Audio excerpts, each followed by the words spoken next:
নেটফি convention সেন্টাৰত গ্ৰন্থ উন্মোচনী অনুষ্ঠান সেনাবাহিনীৰ প্ৰাক্তন ব্ৰিগেডিয়াৰ লেখক ৰঞ্জিত বৰঠাকুৰৰ কালাৰ্ছ অফ লাইফ শীৰ্ষক গ্ৰন্থ উন্মোচন গ্ৰন্থখন উন্মোচন কৰে আসাম ৰাইফলছৰ সঞ্চালক প্ৰধান তথা লেফটেনেণ্ট জেনেৰেল বিকাশ লাখেৰাই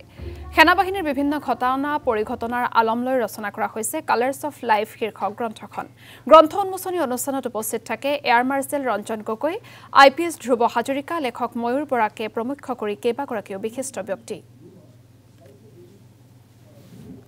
আজি এখন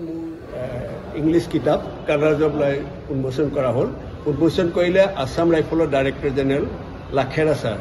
তেখেত আসাম ৰাইফল শ্বিলঙত থাকে তেওঁৰ লগত আছিল এয়াৰ মাৰ্শ্বেল ৰঞ্জন গগৈ আৰু ধ্ৰুৱ হাজৰিকা এজন লিখক আৰু এয়াৰ মাৰ্শ্বেল বায়ুসেনাত আছিলে মোৰ এই কিতাপ ইয়াৰ আগতে দুখন অসমীয়াত লিখিছিলোঁ এখন প্ৰথম ইংৰাজীত লিখিছিলোঁ ইংৰাজীত লিখা কিতাপখিনি খুব মানে ইণ্টেলেকচুৱেল বা তেনেকুৱা নহয় সৰু সুৰা কথা আমাৰ জীৱনত যিবোৰ হয় তোমাৰ বা মোৰ যিকোনো সেইখিনি আমি তাতে কভাৰ কৰি এইখন লিখিছিলোঁ 46টা চেপ্টাৰ আছে